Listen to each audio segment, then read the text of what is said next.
the operations in the airports are different. So I'm totally happy to get to know, X1 FBO. My experience has been, incredible. So I really appreciate the support of doing this type of webinar so we can get to start doing more networking and to know a lot of people. And thank you very much for your time, to all the people and to Monica for this new experience to get to know everybody. No, thanks. I love a fellow marketer, so I gravitated to you right away. I wanted to talk to you, and I'm glad that we got together to build this presentation. So a little bit about myself. I actually started my career in 2006 as a key accounts advertising sales coordinator for the Miami Herald, which is the largest newspaper in Miami. I managed guerrilla marketing and produced events. Don't judge me, but for Camel cigarettes. So I actually did help with the promotion of tobacco for a while before moving into holistic medicine, so I went from tobacco promotion to tobacco cessation. And then I worked for 5 years at a co-working space that I rebranded and founded called BizNest in Coral Gables. And that was a workspace for co-parenting. And then now I'm here at X1, and before that I did do digital marketing. I worked at a digital marketing agency for close to 4 years.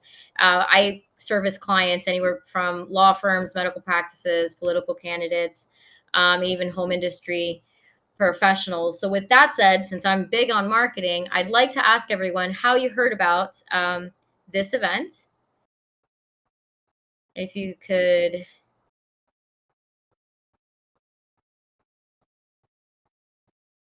And I'm not.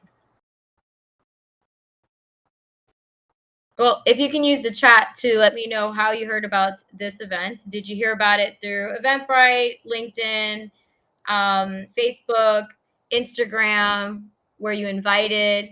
We'd love to know. And so there's different kinds of marketing. There's something called outbound marketing, which is cold calling, email blasts to purchase lists. And basically, when you're targeting people who don't know who you are, trying to get interest into your products. Then there's digital marketing, which is one of the largest scopes right now. Before it was traditional, now digital has really taken over, which includes inbound marketing, attracting people and engaging people that didn't know that they needed particularly your service or your product. Content marketing, which is a combination of inbound, digital, and native. Native is actually sponsored. So if you've ever seen like 5 wines that are gonna be great this holiday season, and then the article actually mentions specific wine brands, that's an example of native marketing. Then we also have video marketing and acquisition marketing, which is any VP of sales or salesperson's favorite, which is above all trying to convert strangers into actual sales qualified leads. And that is usually the most challenging. But without all of the above, it's difficult to get to acquisition marketing. Messaging is incredibly important. So your approach and your message. One of my favorite quotes is if you can't explain it to a 6-year-old child, you truly don't understand it. And that actually, I would like for everyone to participate in this particular poll, because I'd like to hear from you guys. How do you define an FBO to someone outside the industry? I'm really interested in finding that out, because when I first started, I was learning, I was like private aviation. I was like, this is like a giant gas station. So how would you explain FBO to somebody who has no idea what an FBO is?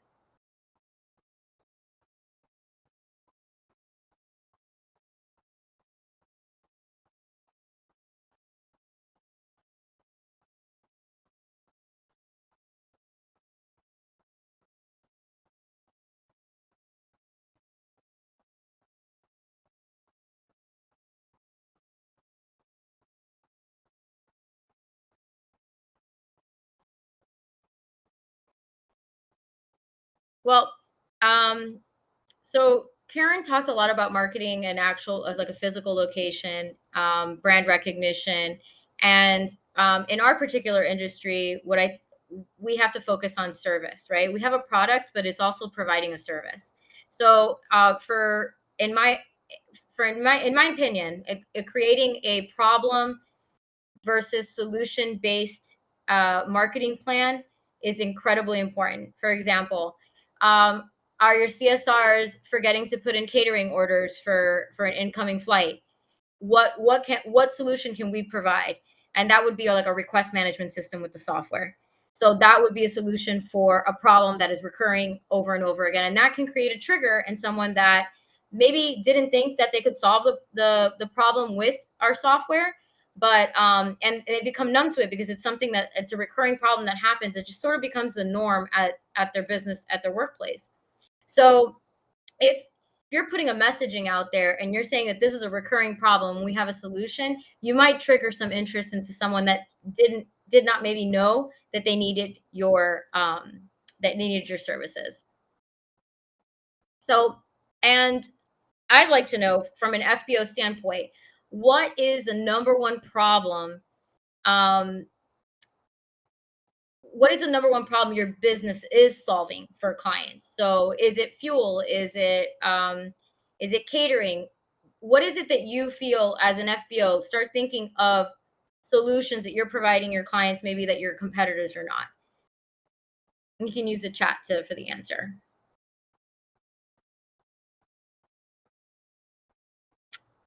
David says for business operations, is that right? Catering services and customer experience. Explaining what an FBO is. Oh, Joe wants to explain. I usually say a terminal dedicated to servicing private business aviation. That's a good one. Yeah, every time I explain to my friends where I work, everybody keeps asking me like what airport I work at, and I'm like, no, I work for a software company that services private airports because it's the easiest way for me to explain it to somebody that doesn't know the industry. A rest stop, a place for pilots to take a break, a place where pilots feel at home when they're not at home. I like that.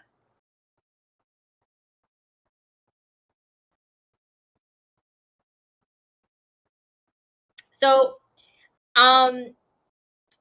for locations, I think that the location name is very important. Like LAATS uses their logo on everything because you want to remember the location.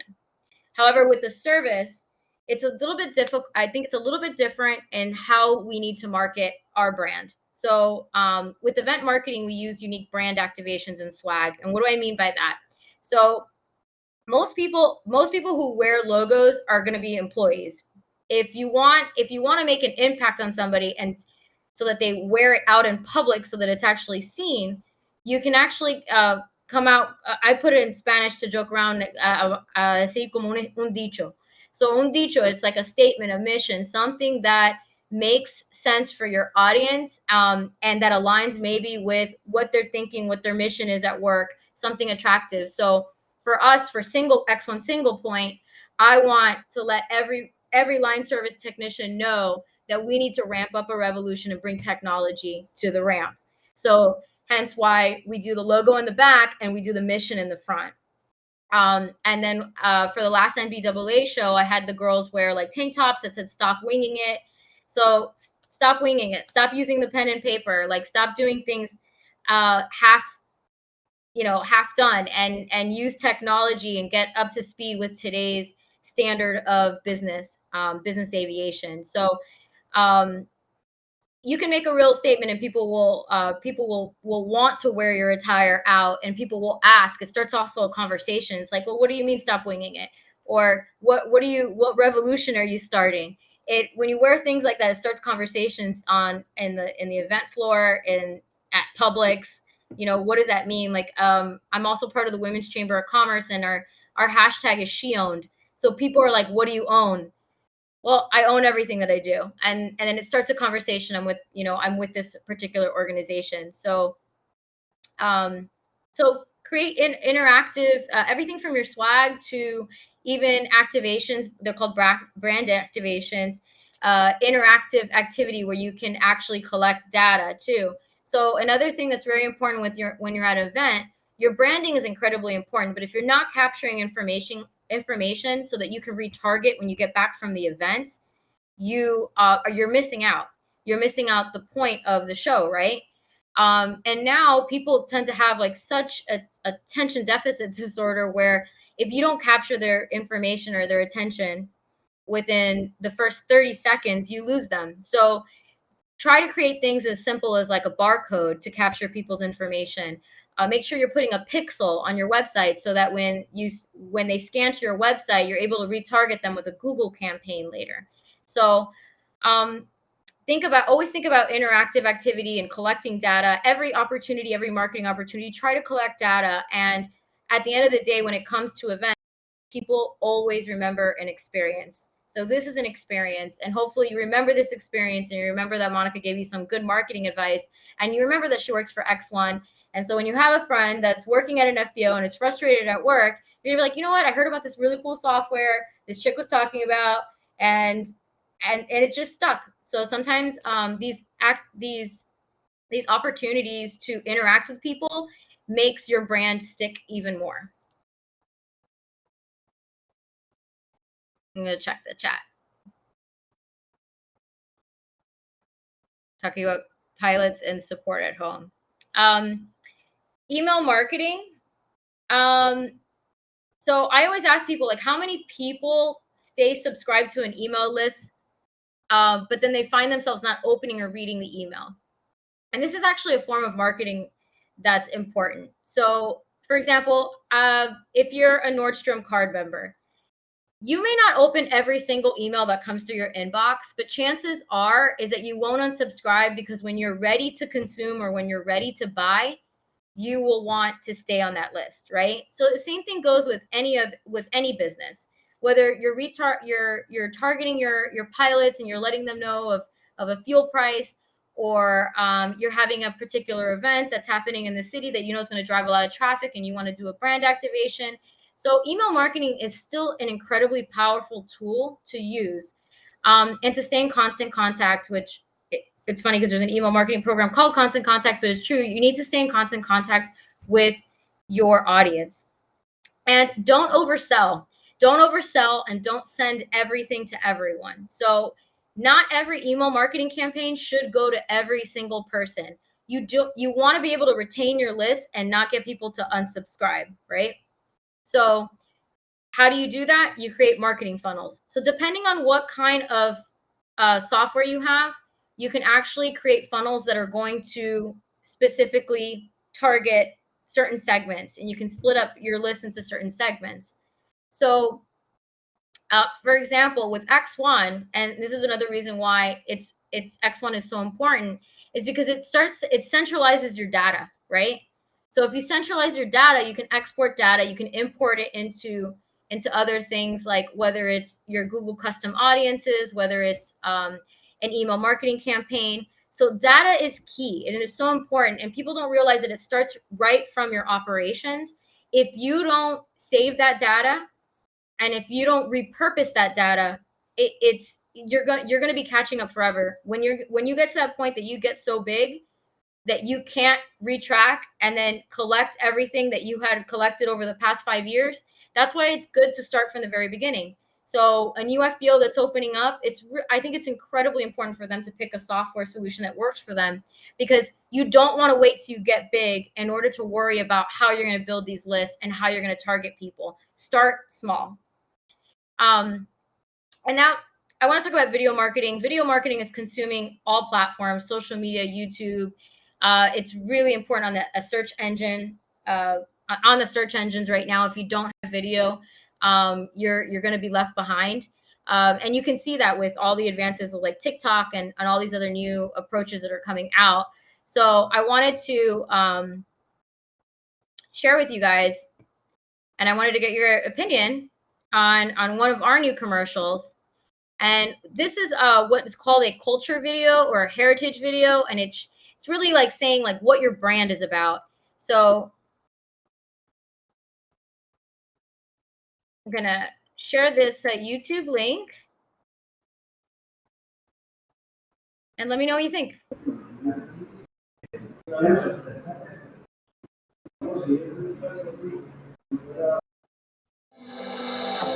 history is made by this aircraft, the XS-1, and its pilot, Captain Charles E. Yeager. This airplane and this pilot are about to be the first ever to fly faster than the speed of sound in level flight. Cracking the sound barrier in level flight will be more than a spectacular feat. It will also give the Air Force valuable knowledge. On October 14, 1947, the Bell X-1, piloted by Chuck Yeager, broke the sound barrier at 35,000 feet in the air, hence the inspiration in naming of today's most groundbreaking software in private aviation. The term FBO is a name that refers to the dawn of aviation, when the guys in the fuel trucks and the mechanics decided to sit in one spot instead of chasing the airplanes around. And today, too many FBOs still operate as when they started 100 years ago. We are in a new age of business, where the standard is accessibility, transparency, automation, and speed.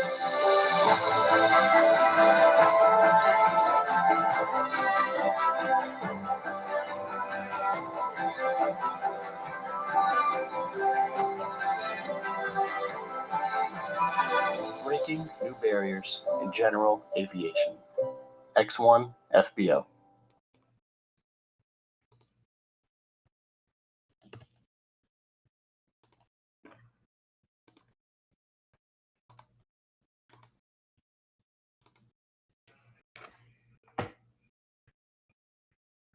So what did everyone think about that video? Did they hear and see everything okay?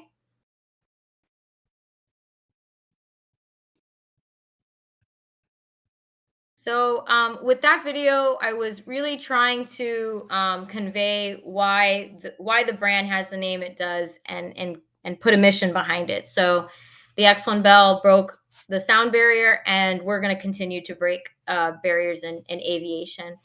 So that one is really, that one I really enjoyed. That one, that's like my favorite one out of all one of them, one out of three, because I really like that one. It's sort of like has like the historical relevance, like you said, Matt, and it brings a little bit of a story, and I think it's also it's easier to remember. So you've got that, and then we've also got I wanted to give you two examples out of the four, and then there's also like a product example. So product examples, we got to keep them short. And I think that's really key when you're trying to explain a product. If a product sounds complicated, then you might give the wrong impression. So this is one of our products. Introducing the first FBO-focused flight tracker, a beautiful ad-free view of arrivals and departures. Less block tail numbers, which means no more guessing with who's who on the radar. Integratable with your X1 FBO software, so you can see requests associated with your flights. See only the flights you are looking for by using our smart filters. More than just flight tracking.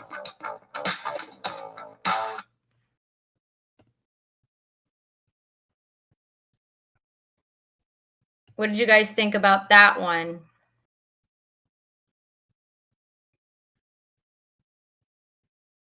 So there were some key things there. It's seeing the actual application being put into place in its actual natural setting, using the logo, tying in a slogan to it. It was more uppity, the music, than the prior one. The prior one was like more dramatic. So you really have to, like, before going in and videoing something like this, you have to go in and think about, like, what tone are you going for, right? So so those are actually, you guys got a sneak peek. We just finished all these videos, and we're going to be leaking them out on YouTube. And so I'm excited to you guys to see more. So I would love for you guys to actually follow us if you can on YouTube. Yeah, less is more. Exactly. If it's too complicated and too convoluted, like you're just not going to get, the message won't stick. And so we're trying to simplify that as much as possible, and to give you guys the feeling, because our software's simple and it shouldn't be complicated, and running your FBO shouldn't be complicated, especially in today's day and age. So everything we're going to try to push out there is like really simple, right? But yes, follow us on X1 FBO, Instagram, Facebook, LinkedIn. It's all the same handle. It's super easy to find. On YouTube, use the hyphen so you can find us and subscribe. So any of the new commercials that come out would be really cool.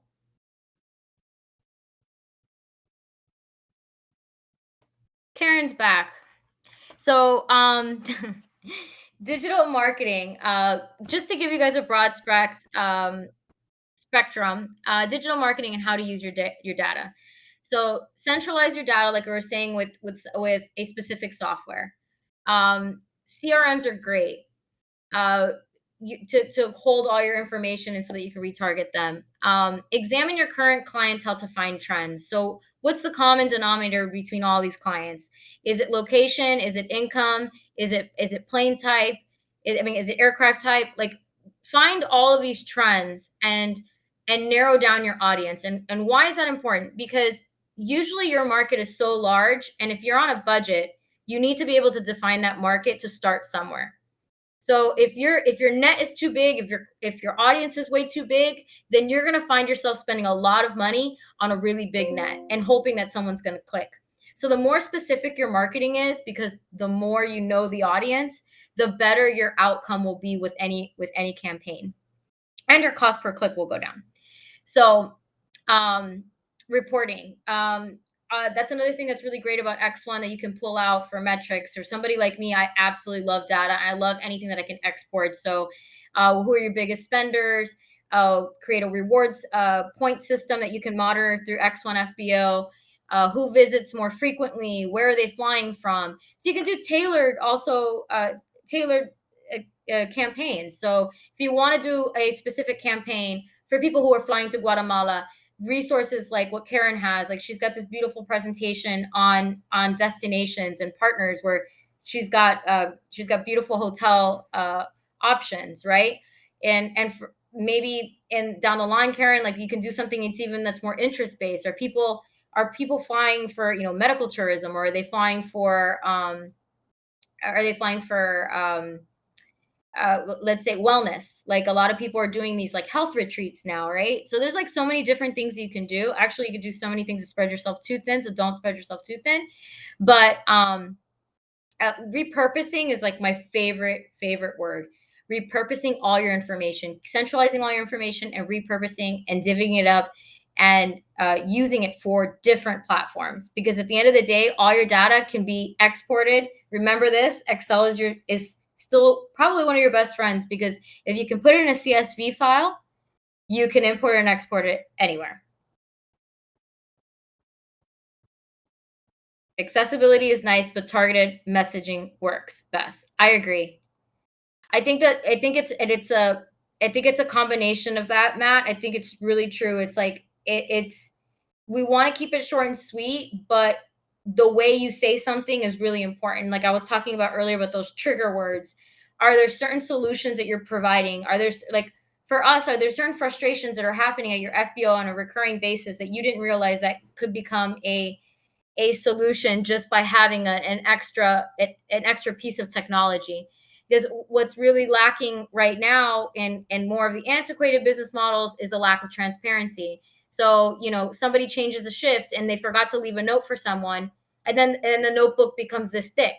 So if you're able to just open up a client, an account, and see all the notes beforehand, you'll have the answer before you know it. But from a marketing perspective, back to marketing, that's why it's so important to have some kind of technology where you're able to store all this data, and then you can actually hand it off to different departments. So social media marketing, I'm going to ask really quickly here, what social media marketing are you currently using the most? But I want to know what country you're in, because it really does make a difference, right? So if you could put your country and maybe the social media source that you use the most.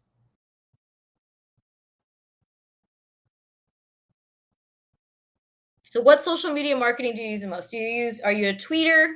Are you a Facebooker? Are you an Instagram scroller? Or do you just stick to business and scroll LinkedIn? So some interesting. Wait, my GIF's there too early. So social media in Latin America. So according to Statistica, ultimately Latin Americans, according to statistics, this is why I'm interested in finding out what you guys are actually are scrolling through. Facebook, WhatsApp, and Instagram that are all owned by Facebook have 346 million users in the region since 2020. So according to research, that's what's being used the most in Latin America. And then they actually broke it down on the website by country. So Chile uses has the highest percentage just in general.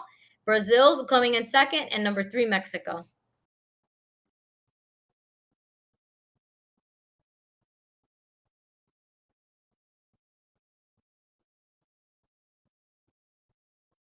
Nobody uses social media?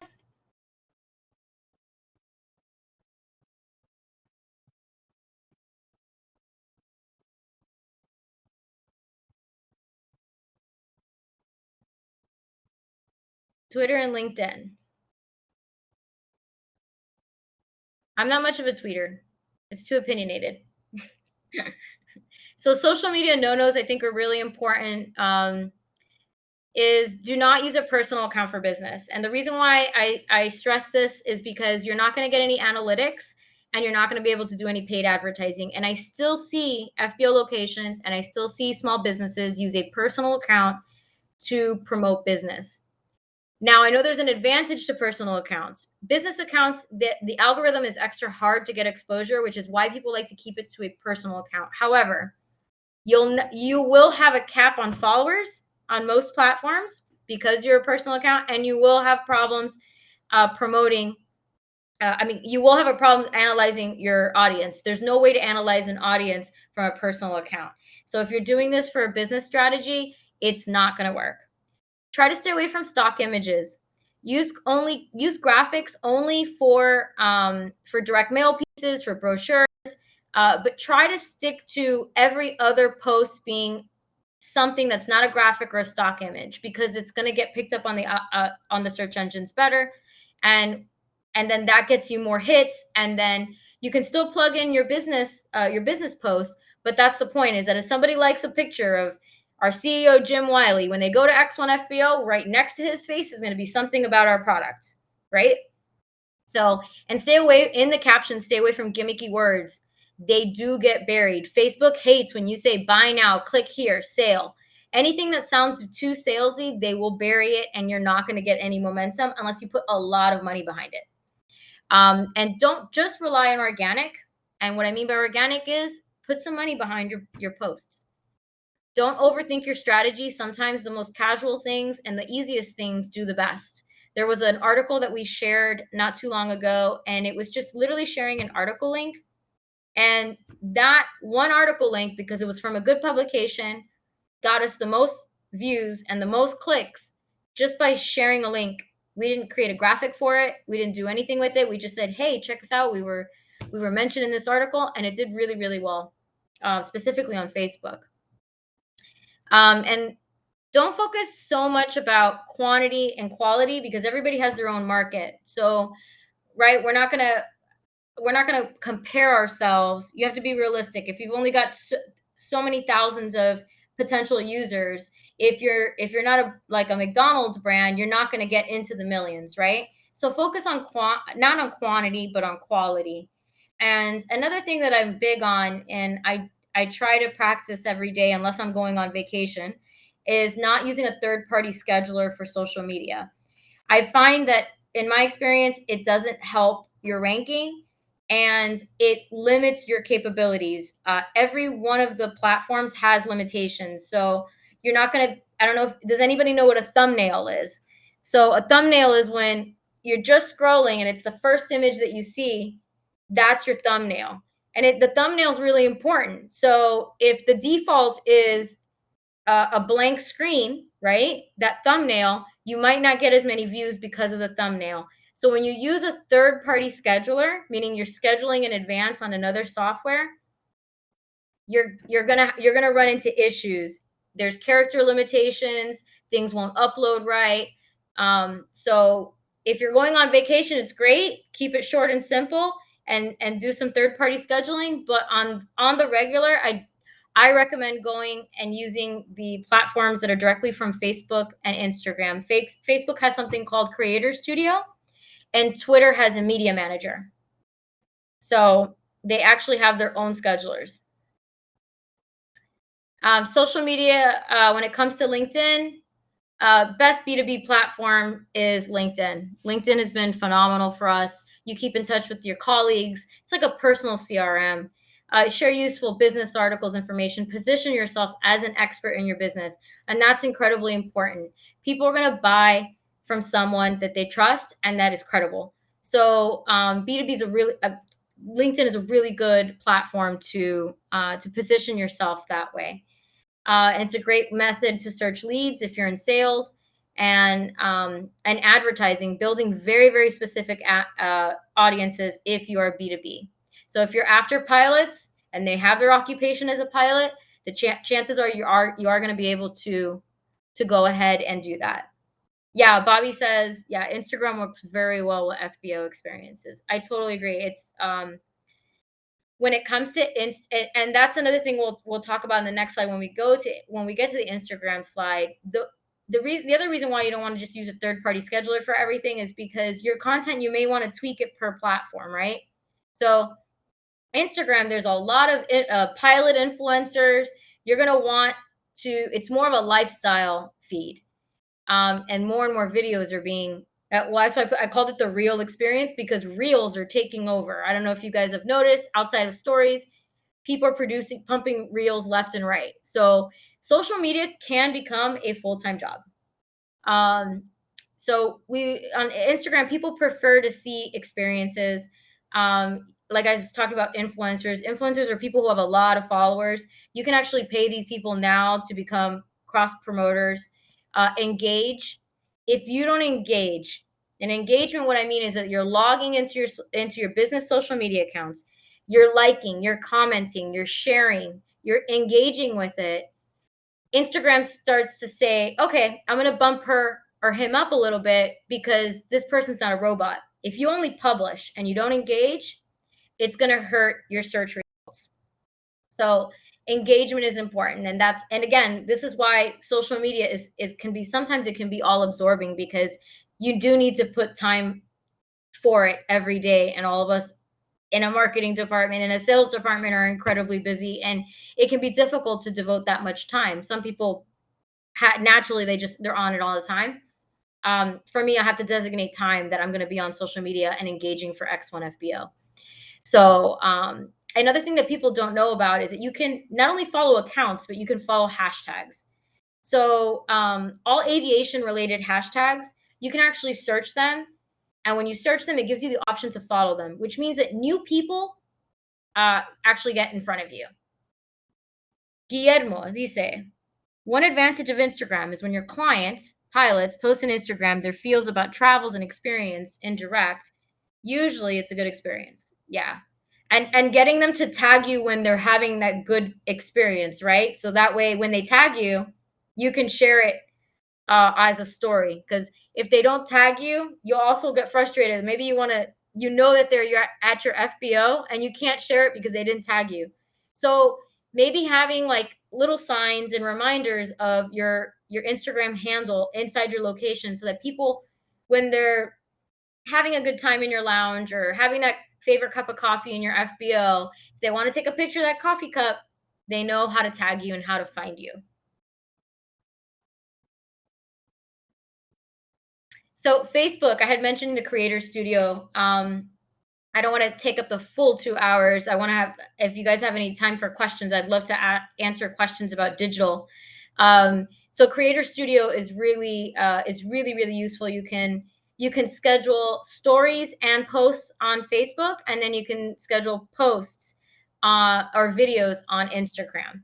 You cannot schedule right now. As of now, you can't schedule stories on Instagram. So that's another thing that you have to manually go in. This is what I'm saying. Like when you schedule things, sometimes there's always a fallback to it, right? So So, and Facebook, I think what's really powerful if you're a business, because Facebook, I put it last because I feel like it's not as effective as it used to be. Facebook has come up with a lot of rules. A lot of these rules have come up because of the Patriot Act, because of COVID, because of controversial political matters. So they're restricting you more and more and more with advertising.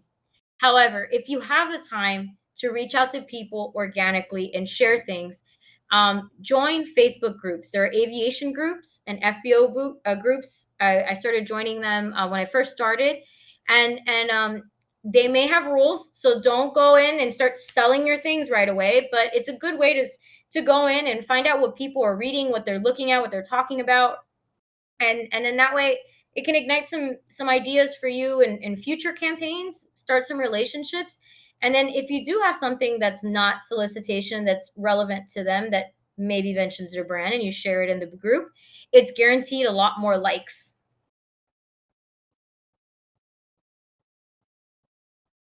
And Guillermo says, yes, stories many times is a free promotion from PAX. Yeah. So PAX, you mean, what's PAX stand for, guys? I'm sorry. Sometimes I have to get clarification on acronyms. And engages others to follow or ask for the same service, FBO, or operator.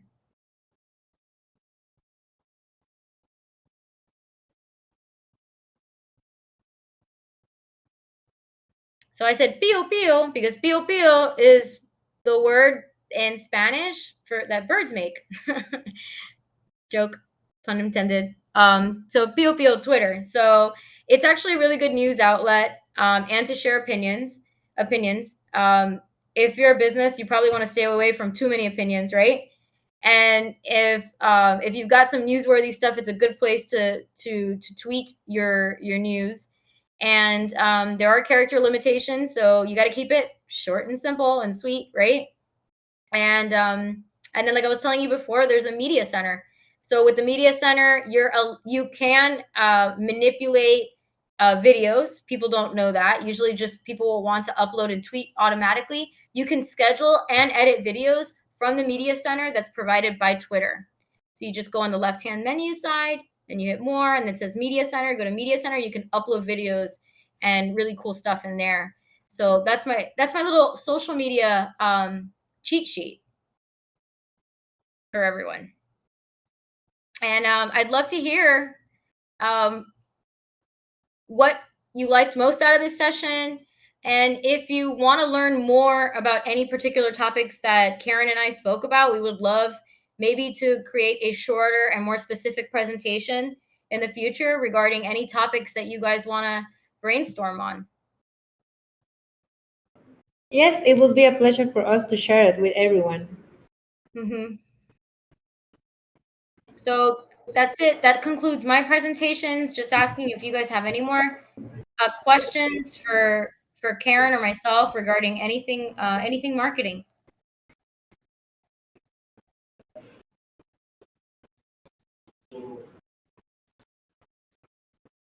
FBOs are great with Twitter and promotion. Yeah, I notice a lot of that. Thanks for coming, Matt. Thank you very much for your time.